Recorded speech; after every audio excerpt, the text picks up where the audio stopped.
يا مساء الفل عليكم في حلقة جديدة من تحليل القهوة. النهارده معانا ضيف جديد، معانا الكابتن يوسف من تيم الإعداد. ازيك كابتن يوسف؟ ازيك يا كابتن موسى؟ ايه الاخبار؟ ايه الأخبار يا الحمد يوسف؟ لله. عامل ايه يا جول؟ اهو الحمد لله. الحمد لله. تسمع نكتة؟ اقول لك نكته الاسبوع ده. نكتة الأسبوع ده ايه؟ مانشستر يونايتد برضه؟ يا جماعة الواحد والله يعني مل وتعب وزهق من كتر النكتة دي، ولكن هم مش بيدونا فرصة ان احنا نغيرها يعني كان نفسي اقول مانشستر سيتي الأسبوع ده، ولكن كسبوا أخيرا الحمد لله. عملنا اداء عالي قوي الصراحه. أداء عالي يعني بس تبقى يعني كسبنا. اصل انت لو ما كسبتش ليستر سيتي هكسب مين؟ هل هتخسر من ابسوش يعني؟ بس حلو التيشيرت اللي انت لابسه ده يوسف. ايه رايك؟ لا والله يعني تعرف تيشيرت مين؟ مين؟ تيشيرت نيوكاسل. عشان النكته الجديده. قلت اكملها فيجوال. المهم ان احنا النهارده هنتكلم عن تحليل الجوله رقم 20 19 في الرينج ده. المهم يعني ان احنا هنتكلم عن الجوله 19 في الدوري الانجليزي. الجوله 19 في الدوري الانجليزي مش هنتكلم عنها كلها عشان ما نطولش مده الحلقه عليكم، ولكن هناخد ماتشات. الماتشات دي اللي فيها كلام واللي فيها نكت واللي فيها الحاجات الحلوه دي كلها. اول ماتش معانا نتكلم في السيتي وليستر. بالترتيب ماشي، نبدا بسيتي وليستر. سيتي وليستر بما انك الحمد لله يعني كسبت ماتش يا يوسف. كسبت ماتش في اخر 6 الحمد لله. في اخر 6 ما مش جورديولا اللي يخسر 6 بالظبط يعني ما احنا نظر يعني معلش. ويوم ما كسب مين؟ كسب واحد تاني قرع. يعني اخر ماتش كسبناه كان واحد تاني قرع يعني الحمد لله يعني. الحمد لله سافيو جاب جون في 23 في 24 ماتش. بس الفكره ان سافيو لو فضل ماشي بالترتيب ده هيبقى جايب اجوان اقل من معدله في جيرونا. هو لعب مع جيرونا حوالي سيزون ونص لحد يناير تقريبا. لعب بتاع حاجه 40 ماتش 42 ماتش تقريبا. جاب 11 جون. هو لعب معانا 24 جايب جون.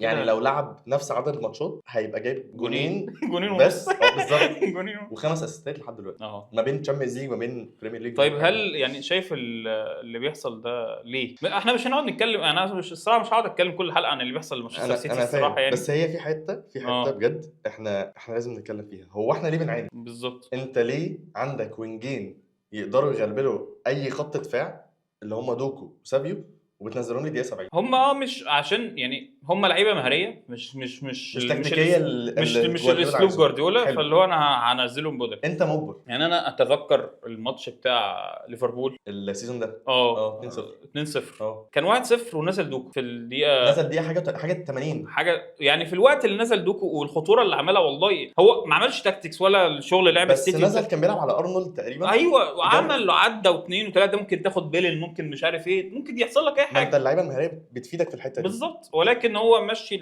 انا عايز تكتيك. انا هلاعب نونيز وينج. انا عايز العب نونيز وينج، مش هلاعب نونيز. انا عايز العب جريليتش وينج.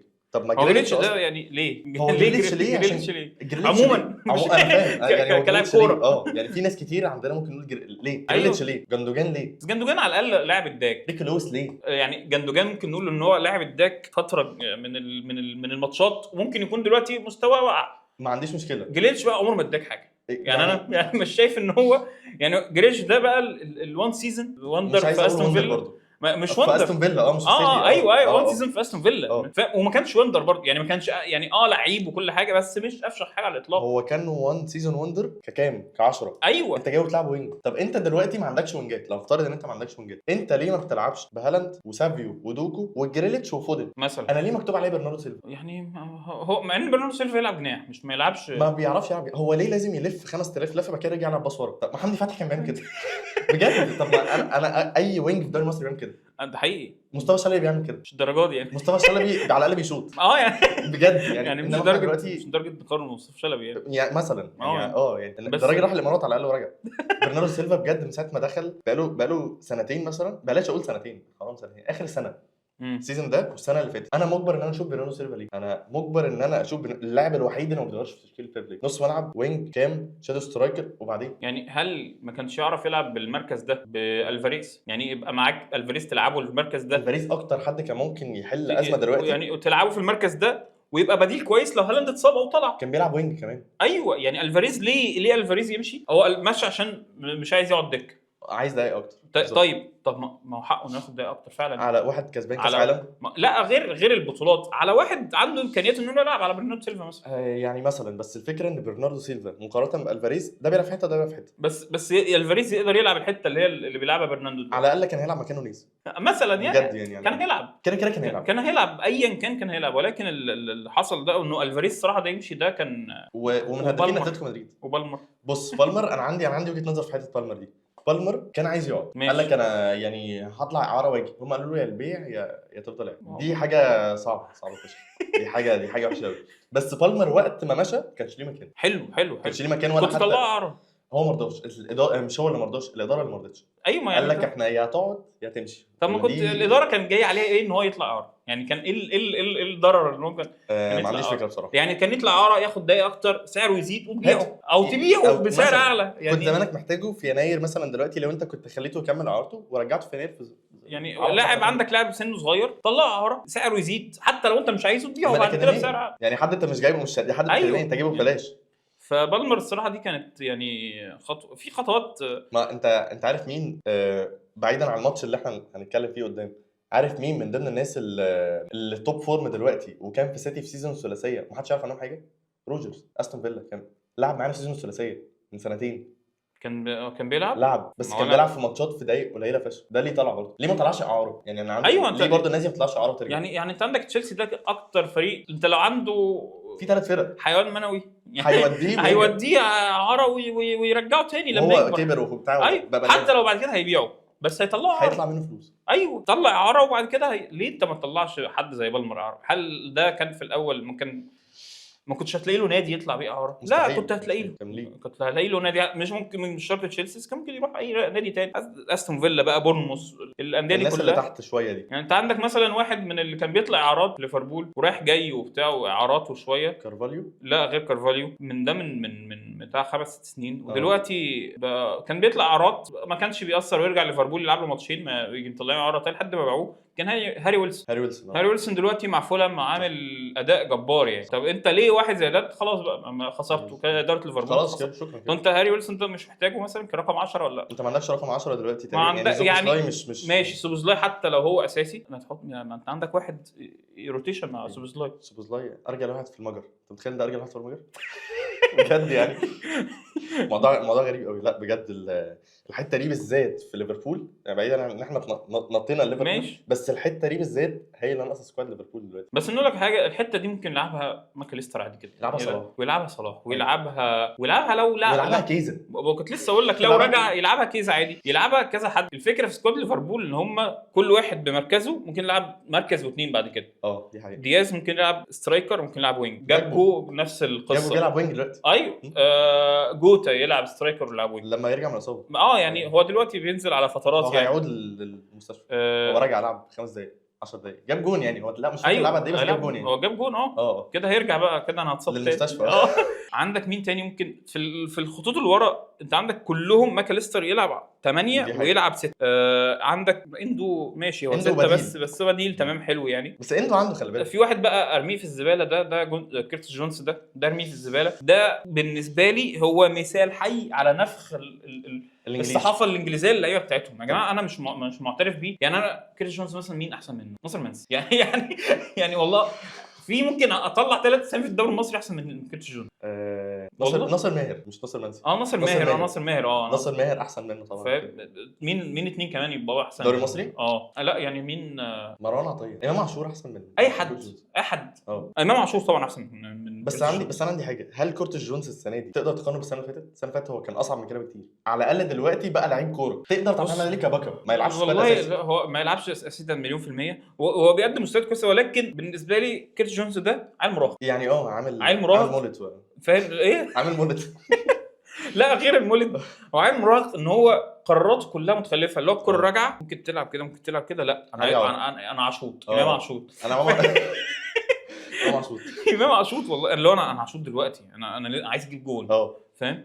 عايز يخش في قائمه احسن 10 اهداف في يعني فاهم، هو كل سيزون عايز يخشها. يعني فاهم ممكن تظبط معاه. اللي حصل له داون جريد، ولكن طبعا ده بسبب، بالنسبه لي بقول ان هو بسبب اصابته في سكواد ليفربول. هارفي اليوت ده كان يوم الاصابه بتاعت الانكل دي ما جاش، ما رجعش من ساعتها. المشكله ان اصابات الانكل الصليبي الحاجات اللي زي كده انت يا بترجع يا بتفضل هناك، يا بتفضل هناك شويه. هو من ساعتها وهارفي اليوت الصراحه بديل ورايح جاي وبتاع. بس هو هارفي اليوت من الخامات اللعيبه الحلوه اللي تحب تشوف الكوره، مع انه مراهق زي جونز، وعامل مولد برضه، وعامل مولد وشعره احمر، شعره محمر بني شويه كده. بس في حاجه، هل هارفي اليوت دلوقتي لو هو توب فورم ليه مكان؟ لو انت هتلاعب جرافنبرخ زي ما هو وهتلاعب سوبوزلاي قدام او ماكاليستر، ملوش مكان اساسي، مكان اساسي، بس يلعب على جونز. هو قبل جونز مثلا، يعني انا اشوف لو اول تبديل اشوفه هارفي اليوت وبعد كده اشوف جونز بقى. هارفي اليوت وبعد كده اشوف جونز يعني بعد ما اتغير قدام يعني. يعني انما وليه يعني ليه ليفربول ما عندوش خط دفاع كويس؟ انا اكتشفت اكتشاف صعب. يعني بالصدفه والله من كام يوم كده اكتشفت ان ماتيب اعتزل. لا ثانيه ماتيب جول ماتيب مش كان المفروض ده اخر سيزون ليه لسه واتصاب واعتزل في المستشفى. تمام يعني انا اكتشفت الموضوع ده يعني. طب باقي مصاريف المستشفى ليفربول هتدفع ولا هو اللي هيعمل ايه؟ مش عارف. وفي انهي مستشفى دلوقتي يعني هناك في الكاميرون طبعا ولا هنا ولا فين؟ يعني ماتيب اعتزل. انا والله شفت الخبر كده مش عارف ده صح ولا لا. هل كان ينفع دلوقتي عن جوميز انا بحبه، مش شايفه سيء، مع ان مثلا ربيع احسن منه ده في حد ذاته يعني الموضوع صعب قوي. بس هو جو جوميز بالنسبه لي هو رامي ربيعه ليفربول، هو الشخص اللي هو تاخد منه مستوى ماتش حلو انت مش متوقعه. هو ده في 5 لا في 7 لا في 4 في 1 ماتش في نص، فانت مش فاهم. يعني جوميز مثلا كان هو اعتقد ولا مين اللي كان بيلعب سنتر باك في ماتش ريال مدريد؟ كان جوميز اللي بيلعب صح؟ ريال مدريد في الشامبيونز كان مدريد. لا استنى، كان فان دايك. لا كوناتي كان بيلعب. لا انا كان لا اللي كان اللي ما كانش اتصاب ساعتها كان هو اتصاب في الماتش او تاني ماتش بعديها تقريبا، الولا كونر برادلي. برادلي لا برادلي لعب الماتش، لعب الريال. ده كان ماسك مبابي. لا ده كان ماسك مبابي بالذات. وهاتك يا دعكي. يعني مهم ان احنا نرجع، احنا ما اتكلمناش دلوقتي عن مانشستر سيتي والماتش. هم كسبوا 2-0، كسروا سلسله اللافوز. تمام 5 تعادلين و3 يعني كسروا سلسله اللافوز. فالمهم ان دلوقتي هل متوقع ان ممكن جوارديولا يستمر، خصوصا ان يناير اهو خلاص، احنا يناير السيزون هيتحدد على حسب الساينز اللي هتعمل في يناير. مين من ضمن الناس اللي في الشورت ليست؟ معلش مفيش 2 على القهوه بيقولوا ساينز مبدئيا يعني. مين اهم الناس اللي ممكن تيجي؟ بالظبط. استاذ عمر مرموش. عمر مرموش مانشستر، مش مانشستر سيتي. هو مدينه مانشستر دلوقتي. فهل ممكن هو من ضمن الناس اللي مش عارف، بس من ضمن الناس، عشان زي ما اتقال كلام كتير اتقال لك ميسي ممكن يجي، بس انا اعتقد دي ابعد حاجه ممكن تحصل. لا. ميسي ساب الكوره بقاله 2 3. لا هو قاعد بيصيف في ميامي بالظبط، فمش يعني هيجي يلعب في اجواء بالظبط. انما انا مش هاجي واسيب اجواء البريمير، اسيب اجواء ميامي وانا قاعد ومريح والعيال مريحين واجازه وبتاع ولسه هلعب السنه الجايه. اقرب حاجه هلعبها في كاس العالم للانديه، واروح العب في البريمير ليج واتخبط في تايرون مينجز واتخبط في مش عارف. الموضوع هيبقى صعب. فاعتقد ان دي ابعد حاجه ممكن تحصل. مين كانوا قالوا ممكن يجي فري ايجنت؟ بول بوجبا قال لك ممكن. ايقافه هيبقى في شهر 2، هيخلص شهر 2. ممكن مش عارفين حاجه. بس هل انت محتاج بول بوجبا في ظل العبط ده؟ انا محتاج اي حد. انا اي حد معايا في الشارع محتاج. بس بجد اصل هات بوجبا وهات اي حد دلوقتي موجود في سيتي. هل بوجبا احسن من برونو سيلفا؟ هل احسن من جندوجان؟ هل احسن من كوفازيتش؟ هل احسن من دي بروين دلوقتي؟ انت بتقارن بوجبا بدلوقتي ولا بتقارن بوجبا انا بقارن بوجبا بحالته دلوقتي؟ كاس عالم 18. لا بوجبا بحالته دلوقتي. انت باي حد هو مش باين، ما انت مش عارف فورمته عامله ازاي، انت مش عارف بس كان بيتمرن. بس انت مش عارف، يعني انت مش عارف هيرجع لك عامل ازاي بعيد عن هيبقى احسن من جندوجان ماشي، بس هو ستيل برضو ممكن ما يبقاش احسن من برناندو عادي جدا. يعني انا عارف ان برناندو سيء وكل حاجه، ولكن ده واحد يعتبر شبه مبطل كوره بقاله. يعني اذا كان ده واحد ما كان بيلعب في مانشستر يونايتد ما كانش النجم هناك. دي مانشستر يونايتد ما كانش النجم يعني تتخيل. لا انا فاهم قصدك الحته. يعني واحد كان بيلعب في مانشستر يونايتد وهو مش النجم، وبعد كده راح يوفي وبعد كده وتخيل ده كان مستوى بياخد منشطات اصلا. انت عارف مين اللي كان كده؟ في حد لسه معمول له القصه دي بتاعت المنشطات دي وتوقف. مين كان؟ فين ولا كان حد في بريمير ليج قال لك يعني ده برضو مستواه بعد. مش فاكر مين اللي كان فيه ممكن يتوقف. مش فاكر بس في حد برضو مستواه كان في الشلاحات خالص كده وهو بياخد منشطات. الموضوع ده اصل بوجبا بياخد منشطات ده، اول ما سمعت الموضوع ده اللي هو على ايه طيب يعني انت. اصل انت بتلعب في نص الملعب، انت بتدي باصات بس. وغير كده يا مان، انت ايه المستوى اللي انت بتقدمه وانت مثلا اخر منشطات ده كانوا يعني؟ باعتين اخوه. انت عرفت اصلا قصه ان كان في من كام سنه كده بلطجيه طلعوا عليه وقلبوه بتاع بوجبا في شوارع ايطاليا، كان في 2 طلعوا عليه وملثمين وبتاع، الراجل اتحكم فيها، كان اخوه من ضمنهم، من ضمن الاثنين دول. اخوه التوأم مصور. دي من العبثيات اللي شفتها في تويتر وانا بتمشى. يعني والله ايه ده ايه ده يعني. احنا في حته صعبه قوي. فالمهم احنا نرجع لنص ملعب مانشستر سيتي تاني. في كلام كان على ان احنا ممكن نتكلم مع مين؟ مع برونو جيمارايش. برونو جيمارايش ما اعرفش نيوكاسل ممكن تسيبه ولا لا. يسيب نيوكاسل في المشروع اللي هم قاعدين بيعملوه مثلا؟ من احسن خطوط النص تقريبا ده حقيقي يعني في بريمير ليج دلوقتي. لا نيوكاسل ماديين حتى يعني، حتى خلينا نتكلم بقى على نيوكاسل بما اننا وصلنا رحنا لنيوكاسل وتيشيرت نيوكاسل والحاجات الجميله دي. مانشستر يونايتد، هل سيهبط مانشستر يونايتد بالمنظر ده؟ لو ما عملوش اي حاجه هو كده مش هيعملوا حاجه فنيه، لان ابو ريم طلع قال لك احنا الفيفا فير بلاي ومش عارف ايه بتاع، فاحنا مش هنجيب حاجه. بس ممكن نطلع ناس. فاعتقد ان اخيرا اقترب خروج الفتى الذهبي راشفورد، ماركوس راشفورد، الناشئ راشفورد، الناشئ محمد هاني راشفورد. محمد فرع مانشستر. قال لك ممكن بقى خلاص يبقى هو يعني المفروض ده يتباع وفلوسه. يا عم هات اي كلب زباله. ما اصل انت فلوس راشفورد دلوقتي هتجيب كام؟ والله في ما انا عارف، بس في عبط يشتروه بفلوس عاليه. تشيلسي؟ لا مش تشيلسي او ارسنال.